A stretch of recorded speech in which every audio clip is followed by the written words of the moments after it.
भारत का चंद्रयान-3 मिशन चांद को फतह करने के लिए रवाना हो चुका है।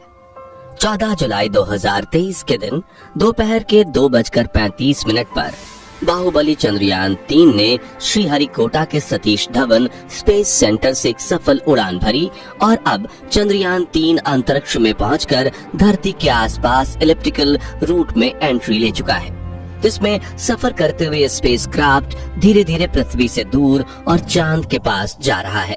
लेकिन अब इसका आगे का सफर इतना आसान नहीं होने वाला और इस सफर में सबसे मुश्किल है इसका आखिरी पड़ाव, जिसमें ये 23 या 24 अगस्त के दिन चांद के दक्षिणी ध्रुव पर सॉफ्ट लैंडिंग करने की कोशिश करेगा। और इसी प्रयास में साल 2019 में चंद्रयान-2 का मिशन असफल हुआ था।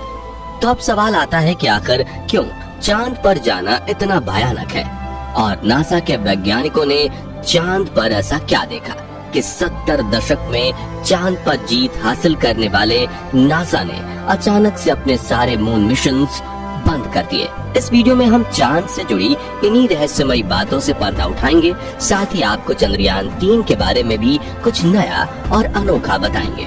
तो पूरा वीडियो देखिएगा।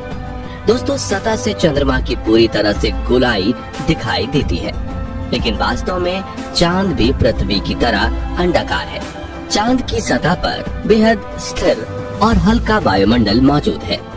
ये तो आप जानते ही होंगे कि साल 2009 में चंद्रयान-1 मिशन ने चांद पर पानी की खोज की थी, लेकिन आपको बता दें कि चांद की सतह पर पानी लिक्विड फॉर्म में मौजूद नहीं है, बल्कि इसके बड़े बड़े और बेहद ठंडे क्रैटर्स बर्फ के रूप में मौजूद है। साथियों, चांद से जुड़ी ये रहस्यमयी बात ये भी है कि स्विट्जरलैंड की यूनिवर्सिटी ऑफ बेसल ने अपने एक अध्ययन में ये बात खोज निकाली थी कि चंद्रमा पृथ्वी पर रहने वाले लोगों की नींद पर भी असर डालता है।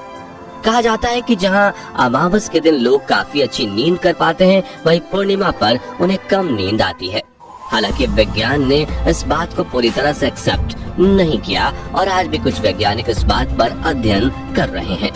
दोस्तों, चांद की जमीन काफी ऊबड़-खाबड़ है और इसमें कई बड़े बड़े क्रेटर यानी गड्ढे मौजूद हैं, जो इतने बड़े हैं कि पिछले करोड़ों सालों से इनके अंदर सूरज की रोशनी तक नहीं पहुंच पाई है। इनमें से सबसे बड़ा गड्ढा चांद के दक्षिणी ध्रुव में मौजूद है। एटकेन बेसिन नाम के इस गड्ढे का डायामीटर 2500 किलोमीटर और गहराई तो इतनी ज्यादा है कि इसमें एक के ऊपर एक करके 10 बुर्ज खलीफा समा जाए। जी हाँ, इस गड्ढे की गहराई 8.2 किलोमीटर के आसपास है और ये पूरे सोलर सिस्टम के सभी ग्रहों और उपग्रहों में मौजूद गड्ढों में सबसे बड़ा गड्ढा है। माना जाता है कि चांद के इन क्रैटर्स में पानी छुपा हो सकता है और वो भी थोड़ा बहुत नहीं बल्कि पूरे 100 मिलियन टन। इसके अलावा यहाँ hydrogen, ammonia, methane, sodium, mercury और सिल्वर जैसे मूल्यवान संसाधनों का खजाना मौजूद हो सकता है, जिसकी खोज करने के लिए ही चंद्रमा पर चंद्रयान-3 मिशन को भेजा गया है। साथियों, साल 1959 में रशिया के स्पेसक्राफ्ट ने पहली बार चांद पर लैंडिंग की थी, जिसके बाद अमेरिका ने भी कई मून मिशन किए और 20 जुलाई 1969 के दिन नासा के अपोलो 11 मिशन के दौरान एस्ट्रोनॉट नील आर्मस्ट्रॉन्ग और बज एल्ड्रिन ने चांद पर पहली बार कदम रखा था।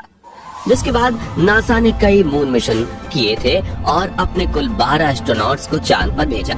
एस्ट्रोनॉट्स ऐसे व्यक्तियों को कहते हैं जो पृथ्वी के वायुमंडल से ऊपर जाकर अंतरिक्ष यानी चांद पर जाकर रिसर्च करें। लेकिन दिसंबर 1972 में अपोलो 17 मिशन के बाद नासा ने अचानक से इंसानों को चांद पर भेजना बंद कर दिया, जिसके लिए उन्होंने ये कारण दिया कि चांद पर फिलहाल ऐसा कुछ नहीं है जिसकी रिसर्च की जा सके। लेकिन कुछ लोगों का ये भी कहना था कि नासा ने असली कारण को छिपाया है। नासा के भेजे गए इन 12 में से कई अंतरिक्ष यात्रियों ने चांद पर कुछ अजीब सी आवाजें भी सुनी थी, तो कईयों ने इन पर बने एक अजीब ब्रिज और कूलिंग टावर जैसी रचना को भी देखा था। वहीं चांद की खोज में वैज्ञानिकों को एक सैटेलाइट डिश जैसी रचना भी दिखी थी और वैज्ञानिकों के मुताबिक इसका अपने आप बनना नामुमकिन है। हालांकि नासा ने कभी इस बात पर आधिकारिक बयान नहीं दिया था, लेकिन नासा के वैज्ञानिकों ने कई बार ये कबूला कि चांद पर एलियन का बसेरा हो सकता है।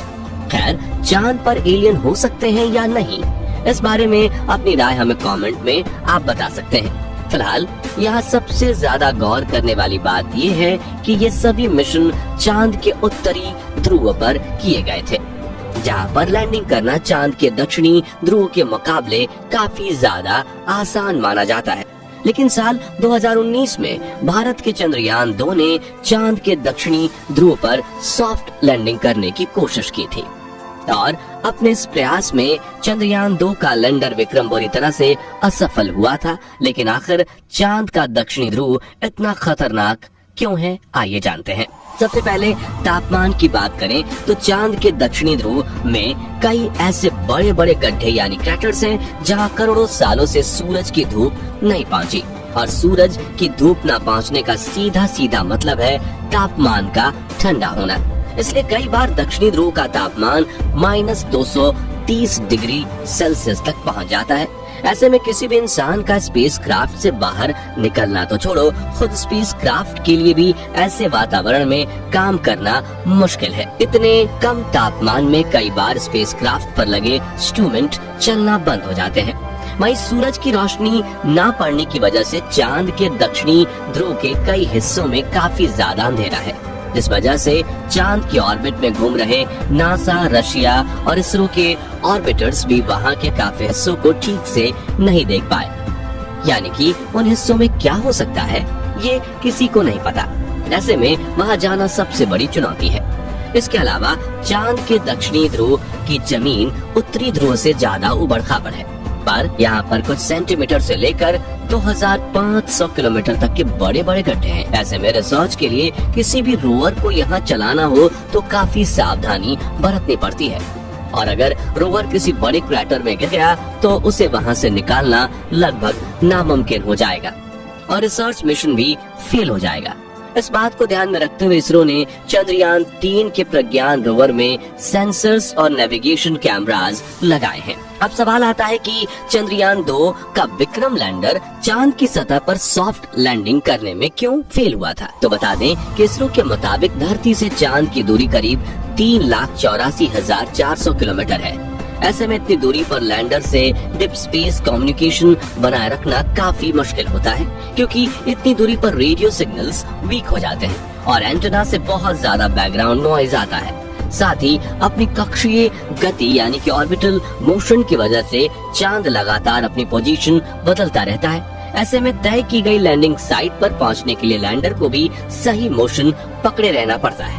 इसके अलावा चांद पर पृथ्वी से कम ग्रेविटी है, बहुत पतला वातावरण है। साथ ही चांद के दक्षिणी ध्रुव में काफी बड़े बड़े पत्थर और गड्ढे होने के साथ धूल भी उड़ती है, और ये सभी कारण किसी भी लैंडर को लैंडिंग करने में काफी चैलेंजेस देते हैं। और पिछली बार चंद्रमा की सतह से 2.1 किलोमीटर पर चंद्रयान 2 के लैंडर से इसरो का संपर्क टूट गया था, और इन्हीं में से किसी एक कारण की वजह से वो चांद की सतह पर क्रैश लैंडिंग करके तबाह हो गया था।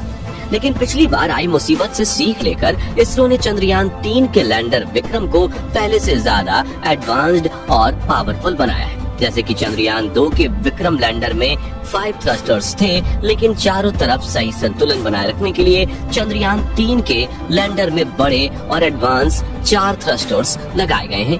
इसके अलावा इस बार के विक्रम लैंडर में लेग्स को बड़ा और मजबूत कर दिया गया है। साथ ही इसकी फ्यूल स्टोरेज कैपेसिटी को भी बढ़ाया गया है। वहीं इसमें लगे कम्युनिकेशन डिवाइस भी एडवांस्ड और तकनीक का इस्तेमाल कर रहे हैं, जिससे ये इस बार लैंड कर इसरो से संपर्क ना तोड़े। और सबसे जरूरी बात, इसके सॉफ्ट लैंडिंग सीक्वेंसेस को भी काफी हद तक सुधार दिया गया है। इन सभी बदलावों से चंद्रयान 3 के लैंडर को चांद की सतह पर सॉफ्ट लैंडिंग करने में आसानी होगी। साथियों, इन सभी बदलावों को टेस्ट करने के लिए सिमुलेशन चलाकर विक्रम लैंडर की हजारों बार टेस्टिंग की गई है, जिसमें ठंडे तापमान में उपकरण चल रहे हैं कि नहीं उनकी जांच करना, लैंडर के पैरों की मजबूती टेस्ट करना, कम ग्रेविटी में थ्रस्टर्स टेस्ट करना, ऊबड़ खाबड़ सतह पर लैंड करवाना वगैरह शामिल है। वह इसकी लैंडिंग साइट यानी चंद्रमा की धरती पर उतारने की जगह को भी पहले से ज्यादा बढ़ाकर 4x2.4 किलोमीटर की लोकेशन चुना गया है। और यदि सब कुछ प्लानिंग के मुताबिक रहा तो 23 या 24 अगस्त के दिन विक्रम लैंडर को चांद की सतह पर लैंड करवा दिया जाएगा। दोस्तों, अगर इस बार चंद्रयान 3 का लैंडर चांद पर बिल्कुल सही तरीके से सॉफ्ट लैंडिंग करता है तो अमेरिका, रशिया और चीन के बाद भारत वो चौथा देश होगा जो चांद पर सॉफ्ट लैंडिंग करेगा। साथ ही हमारा भारत वो पहला देश बनेगा जिसने चांद के सबसे भयानक हिस्से यानी साउथ पोल पर लैंडिंग की है, जिससे स्पेस रिसर्च के फील्ड में भारत का नाम सबसे ऊंचा हो जाएगा। तो साथियों, अगर आप भी हमारी तरह यही चाहते हैं कि चंद्रयान 3 मिशन में भारतीय स्पेस एजेंसी इसरो को अपार सफलता प्राप्त हो तो कमेंट बॉक्स में इसरो को अपनी दुआएं जरूर दीजिए। साथ ही जानकारी पसंद आई हो तो वीडियो को लाइक शेयर जरूर कीजिए और चंद्रयान 3 मिशन से जुड़ी हर पल की खबर पाते रहने के लिए हमारे चैनल को सब्सक्राइब करके बेल आइकन जरूर प्रेस कर दीजिए। धन्यवाद।